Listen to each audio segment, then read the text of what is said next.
Pemirsa, dengan terpilihnya Jenderal Agus menjadi Panglima TNI yang baru, muncul polemik terkait adanya penggunaan kekuasaan melalui pejabat yang ditempatkan di posisi strategis. Seperti Panglima TNI baru, Jenderal Agus Subianto yang sebelumnya menjabat sebagai Dandim Surakarta, lalu Kapolri, Jenderal Polisi Listio Sigit Prabowo yang sebelumnya menjadi Kapolresta Solo, serta PJ Gubernur di Jawa Tengah yang juga pernah menjadi Kapolresta Solo di era Presiden Joko Widodo menjabat sebagai Wali Kota Solo.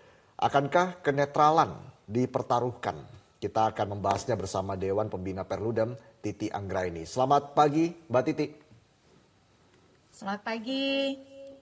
Baik, Mbak Titi, kalau Anda lihat sebenarnya apakah pemilu 2024 ini akan tetap berjalan dengan netral? Kita tahu posisi-posisi strategis diisi oleh orang-orang yang pernah dekat begitu ya dengan Presiden Joko Widodo ketika Presiden menjabat sebagai Wali Kota Surakarta. Bagaimana Mbak Titi melihat situasi seperti ini? Ya, saya kira kalau kita mendengarkan semalam ya pidato dari para pasangan calon, hampir semua menekankan soal pentingnya kompetisi yang demokratis, jujur, adil, dan menjunjung tinggi berbagai peraturan perundang-undangan. Intinya tidak ada kecurangan, manipulasi, ataupun rekayasa terhadap proses pemilu kita. Meskipun para pasangan calon menekankan soal pentingnya pemilu yang riang gembira, saling kemudian menghargai satu sama lain, tidak memicu friksi di masyarakat, tetapi penekanan terhadap pentingnya kompetisi yang adil dan jujur serta kompetitif itu tidak bisa dinegasikan ya. Kita bisa menangkap di sana narasi yang saya kira agak cukup jarang ya di pemilu-pemilu sebelumnya soal kekhawatiran terhadap proses yang berlangsung tidak sesuai dengan aturan main. Nah, ini menjadi warning bagi semua sebenarnya. Ketika para pasangan calon punya concern soal memastikan atau punya kekhawatiran dan perhatian yang tinggi untuk memastikan jalannya kompetisi yang tidak menyimpang begitu ya, maka kita semua juga harus mengawal proses yang berlangsung itu sebagaimana aturan main yang ada. Nah, soal keterlibatan misalnya birokrasi, lalu kemudian aparat keamanan, serta netralitas penyelenggara pemilu, ini kan memang menjadi perhatian karena soal misalnya netralitas birokrasi. Di dalam penyelenggaraan pemilu dan pilkada sebelumnya, data menunjukkan memang ada ketidaknetralan itu di beberapa kasus ya. Sebut saja misalnya di Pilkada 2020, data yang dirilis oleh Komisi Aparatur Sipil Negara menemukan ada 2073 pengaduan terkait ketidaknetralan aparatur sipil negara, di mana 1.600 diantaranya itu kemudian diberikan sanksi. Nah, soal misalnya netralitas aparat, masyarakat kita kan baru-baru ini juga dihadapkan pada spekulasi ya soal adanya kekhawatiran pergerakan aparat untuk kepentingan pasangan calon tertentu atau peserta pemilu tertentu.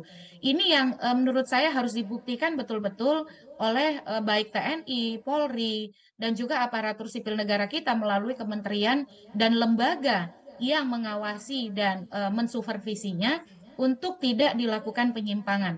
Intinya semua pihak mengawasi, semua pihak punya kegelisahan kalau sampai terjadi ketidaknetralan dan keberpihakan, dan eksesnya bisa sangat buruk nih Mas dan Mbak ya.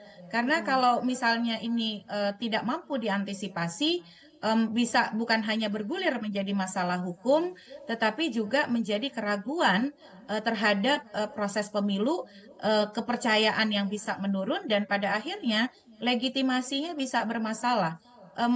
Masalah terkait dengan legitimasi itu tidak hanya akan selesai ketika proses pemilu, tetapi juga bisa bergulir meragukan pemerintahan yang terbentuk dari Baik, proses yang dianggap tidak luber dan jurdil. Kira-kira ya. begitu. Mbak Titi, sebelumnya pernah nggak sih ada pemimpin yang memang menjadikan para teman-teman terdekatnya begitu ya sebagai pimpinan di instansi masing-masing sebelumnya dan jelang-jelang Pilpres sebelumnya? Ya, sebenarnya hubungan yang bisa dikatakan relasi kerja sebelumnya yang kemudian dibawa ya menjadi bagian dari apa namanya struktur atau kemudian lingkungan terdekat di dalam pengelolaan pemerintahan itu juga terjadi. Tetapi memang di dalam proses pemilu ini kan dilihat ya tingkat keintensifan dan eksesifnya begitu. Jadi ketika dia menjadi begitu intens dan eksesif di hampir semua posisi, wajar kalau kemudian kekhawatiran itu timbul. Apalagi kemudian posisi-posisi tersebut adalah posisi yang sangat penting dan mempengaruhi kebutuhan untuk menghadirkan netralitas dan profesionalitas dalam proses pemilu. Dulu-dulu misalnya ya, ketika pernah menjadi bagian dari pengawalan pribadi di Pas Pampres, lalu mendapatkan promosi karir begitu. Itu terjadi begitu. Nah, tetapi sekarang kan ketika di era keterbukaan, masyarakat makin bisa menilai rekam jejak, latar belakang, keterhubungan misalnya relasi kerja yang kemudian, nah yang menjadi catatan adalah Mbak, karena ini memang terjadi intensifnya itu menjelang pemilu dan dalam posisi yang cukup eksesif di posisi-posisi yang strategis begitu ya. Nah, ini yang tidak disalahkan kemudian ketika kekhawatiran menjadi muncul dan semua seruan soal netralitas, profesionalitas, ketidakberpihakan itu menjadi mengemuka begitu. Apalagi kemudian ini kan berada di tengah periode akhir Presiden Joko Widodo dan di saat yang sama kemudian ada keluarga dalam hal ini anak yang menjadi kandidat begitu. Jadi pelanggengan kekuasaan itu dilakukan bukan dengan melanggar periode, 2 periode, tetapi membangun kesinambungan yang dihubungkan dengan relasi keluarga. Berarti kan memang ada keinginan untuk melanjutkan begitu. Dan saya kira ketika masyarakat atau publik menganalisis keterhubungan dengan orang-orang dekat yang menduduki posisi-posisi strategis, dan ini bukan hanya posisi strategis semata, tetapi posisi strategis yang dibutuhkan dan kemudian sangat diperlukan netralitas dan profesionalitasnya di dalam memastikan praktik pemilu yang jujur, adil, dan kompetitif begitu. Nah, saya kira ini memang mungkin baru fenomena pertama ya terkait dengan situasi yang kita hadapi hari ini. Oke, fenomena pertama dan tentunya menimbulkan keresahan ya. Kalau kita lihat pidato semalam dari para capres dan juga cawapres begitu Mbak Titi. Artinya nanti ketika tahapan pemilu ini sudah berjalan, tanggal 28 November kita sudah mulai kampanye. Ini pengawasannya seperti apa Mbak Titi? Bagaimana antisipasinya seperti yang Anda singgung tadi Mbak Titi? Ya, kekhawatiran, keresahan sekali lagi ya Mas, ini wajar. Karena kenapa?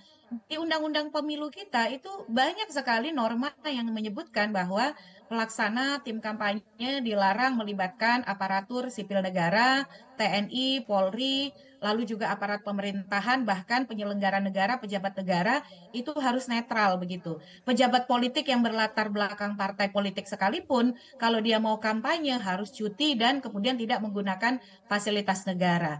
Dan ada ancaman pidana yang dilekatkan atas pelanggaran itu. Artinya, bobot pelanggaran atau penyimpangannya itu dianggap sebagai sesuatu yang serius begitu.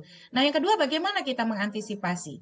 Saya kira semua institusi dan elemen yang punya kewenangan untuk melakukan pengawasan, terutama Badan Pengawas Pemilu ya, harus mengintensifkan dan lebih responsif di dalam menangkap sinyal-sinyal yang disampaikan oleh para pasangan calon dan berbagai kelompok masyarakat sipil.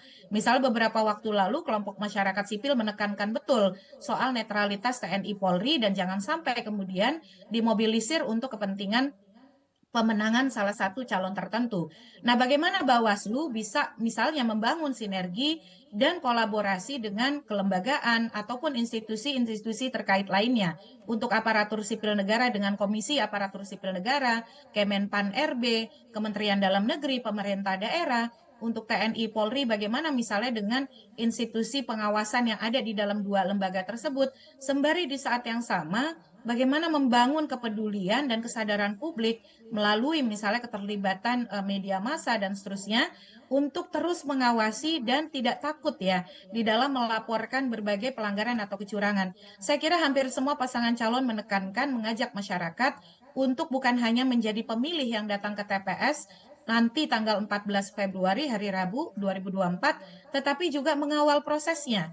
Kalau menemukan kecurangan, pelanggaran, bisa melaporkan. Atau kemudian kalau ada kekhawatiran, terkait keamanan ya dalam melaporkan kecurangan pelanggaran, bisa misalnya meminta bantuan pihak-pihak yang bisa memediasi atau kemudian menjadi perantara atau jembatan ya di dalam memproses adanya dugaan kecurangan atau pelanggaran tersebut. Intinya Baik. memang kita harus kolaboratif ya. Ini pekerjaan kolosal, dimulai dengan situasi yang kontroversial,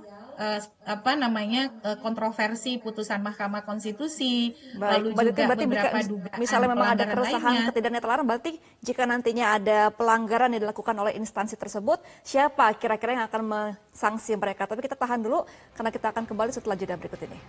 Ya, Mbak Titi, kita kembali lagi berbincang Mbak Titi di sini terkait dengan menjaga pemilu 2024 agar tidak berat sebelah. Tadi kita dengarkan mantan Panglima Andika Perkasa mengatakan sebenarnya bisa terjadi tekanan-tekanan begitu ya, Mbak Titi, apalagi ini menuju pemilu yang tinggal dalam hitungan bulan lagi begitu Mbak Titi. Dan kita tahu bagaimana situasi politik saat ini semakin panas setelah keputusan dari MK.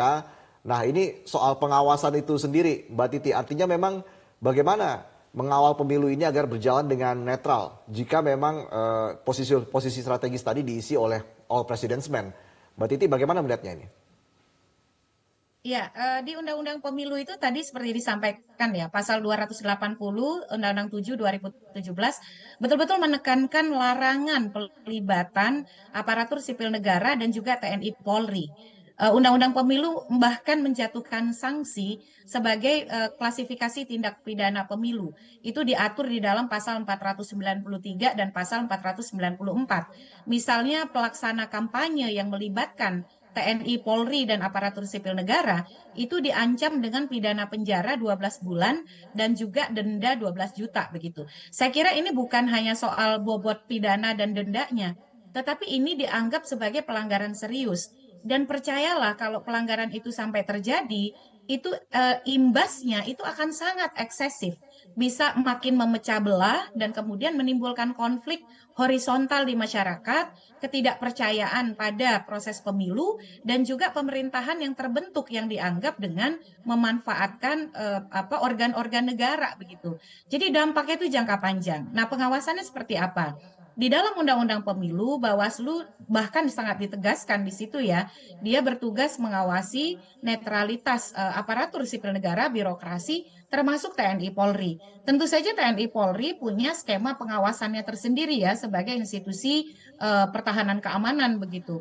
Nah, ini yang saya kira Bawaslu itu perlu membangun sinergi yang komprehensif di dalam mengantisipasi. Karena tadi seperti disampaikan, ini kan melibatkan struktur komando. Kalau dia terjadi di ruang gelap itu gampang, kita semua bisa mengawasi. Tetapi kalau dia terjadi di dalam ruang terang ya, mohon maaf.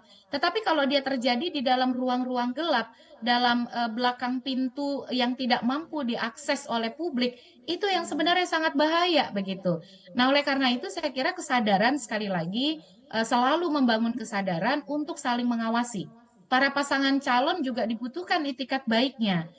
Jadi pasangan calon dan para elit juga harus terus menyerukan pentingnya kompetisi yang tidak melibatkan organ-organ negara, terutama organ pertahanan keamanan ya dan birokrasi, agar proses pemilu ini bisa baik. Kalau ada satu saja kasus yang misalnya mampu teridentifikasi, ini pasti akan terus dipersoalkan bahkan sampai ke perselisihan hasil pemilu. Kita pernah punya pengalaman ya di beberapa pilkada yang ditengarai ada keterlibatan aparat, misalnya di Papua, itu bahkan dipersoalkan oleh para pasangan calon sampai ke tingkat perselisihan hasil pemilu di Mahkamah Konstitusi. Itu, Mas. Baik, berarti jatuhnya memang harus mengedepankan moral ya Mbak Titi untuk menjaga keamanan pemilu ini. Nah, misalnya memang pemimpin instansi ini kan sudah dipimpin oleh lingkaran terdekat pemimpin. Jika terjadi adanya pelanggaran, kira-kira siapa yang menyangsi ataupun memberikan teguran kepada mereka ini, Mbak Titi? Ya, secara kalau dalam konteks pemilu kan pelanggaran pemilunya diatur di dalam Undang-Undang Pemilu kita. Dan kalau dia terbukti bagi pelaksana kampanye yang melibatkan TNI Polri ya sebagai dalam aktivitas politik praktis itu prosesnya akan berjalan dengan undang-undang pemilu. Tetapi pelanggaran oleh aktor-aktor TNI Polri dalam hal ini aparat itu akan dilakukan dengan undang-undang TNI dan Polri. Tetapi Mbak, di dalam undang-undang pemilu kita itu disebutkan bahwa penyelenggara negara itu termasuk presiden ya. Karena presiden itu kan sebagai institusi dia harus bersikap profesional, netral, tidak memihak. Kalau sebagai aktor politik, dia boleh berkampanye. Memang presiden boleh kampanye, tapi dia harus mengambil cuti dan juga tidak menggunakan fasilitas negara, tidak menyalahgunakan aparat dan juga birokrasi begitu. Bagaimana kalau kemudian sampai terjadi penyimpangan yang dibaca oleh publik melibatkan misalnya secara struktural dan sistematis masif begitu. Nah, ini sekali lagi bisa menjadi persoalan yang dipermasalahkan sampai kepada perselisihan hasil dengan dalil bahwa ada pelanggaran yang telah terjadi secara sistematis, masif dan terstruktur sistematis dan masif dan bukan tidak mungkin pada akhirnya ya hasil pemilu bisa dibatalkan karena tadi ya ketidaknetralan itu merupakan pelanggaran berat yang kemudian bisa mempengaruhi hasil pemilu. Hasil pemilu yang dihasilkan dari ketidaknetralan aparat tentu bukan hasil pemilu yang legitimate, gitu. Iya, memang tidak hanya posisi-posisi strategis yang diisi oleh orang-orang terdekat presiden ya untuk posisi-posisi di pucuk militer begitu. Tapi ini soal para penjabat kepala daerah juga, Mbak Titi, yang ditempatkan di posisi tersebut begitu, orang-orang kepercayaan dari Presiden Joko Widodo. Sebenarnya kalau Anda lihat ini apa tujuan dan juga target dari presiden seperti ini? Ya, memang ini simultan ya rangkaiannya ke peniadaan Pilkada tahun 2022-2023 diikuti oleh pengisian penjabat kepala daerah secara masif. Jadi lebih dari 20 jabatan gubernur itu pada 2023-2024 akan diisi oleh penjabat kepala daerah, penjabat gubernur yang penentuannya langsung melibatkan presiden. Dan sejak lama ini kan menjadi sorotan ya dari masyarakat, terutama terkait dengan hak publik untuk dipimpin oleh kepala daerah yang mereka pilih langsung, tetapi di saat yang sama juga dihubungkan dengan kekhawatiran terkait dengan netralitas dan mobilisasi birokrasi. Nah, memang ini situasi yang ya akhirnya walaupun dikemas sebagai bagian dari desain yang diatur di dalam Undang-Undang Pilkada, sekali lagi menjadi wajar kalau menimbulkan kekhawatiran dan juga dorongan untuk mengawal soal netralitas dan ketidakberpihakan birokrasi yang dipimpin oleh orang-orang yang tidak dipilih langsung oleh rakyat tersebut. Nah, agenda apa yang ada di belakang ini? Ya, saya kira kita yang harus mengawal dan memastikan begitu ya. Kalau dinyatakan bahwa presiden tidak berpihak dan akan bersikap netral, tetapi di saat yang sama kekhawatiran wajar muncul ketika presiden menyatakan akan cawe-cawe begitu. Dan akan cawe-cawenya walaupun kemudian ada disclaimer-nya ya, memastikan bahwa pemimpin tidak akan melepaskan momentum Indonesia Emas, bahwa prosesnya harus berjalan dengan sesuai dengan aturan main dan seterusnya, walaupun disclaimer-nya belakangan begitu. Nah, masalahnya kemudian ini kan kita berhadapan di tengah kompetisi yang melibatkan kerabat begitu, kerabat dari orang yang sangat menentukan. Konon katanya ketika masa periode kepemimpinan itu berakhir sesuai dengan batas waktu, lalu kemudian ada kerabat yang dinominasikan, itu sangat bisa dipastikan atau ditengarai memang ada kepentingan untuk melanjutkan kekuasaan melalui kerabat yang dicalonkan tersebut. Tapi dan Anda masih optimis Mbak Titi pemilu 2024 akan berjalan dengan netral? Ya, netral atau tidaknya kan tidak bisa dibilang sekarang ya, tetapi alarm itu sudah berbunyi kan. Minimal kemudian hubungan kekerabatan itu menjadi alarm buat kita untuk memastikan bahwa memang netralitas itu ada. Karena potensi ketidaknetralan itu jelas-jelas sudah terjadi begitu ya ketika ada kerabat yang maju dan di banyak kasus di pilkada dan lain sebagainya biasanya itu akan diikuti oleh keberpihakan. Minimal itu sudah jadi alarm yang sangat jelas bagi kita semua, masyarakat dan juga lembaga-lembaga pengawas lalu media untuk memastikan netralitas itu bukan sekedar jargon dan proses kompetisi yang luber jurdil itu betul-betul terlaksana gitu. Baik. Baik, terima kasih Mbak Titi Anggraini, Dewan Pembina Perludem, sudah berbagi bersama kita di sini dan memberikan analisanya di Metro Pagi Prime Time. Salam sehat selalu Mbak Titi.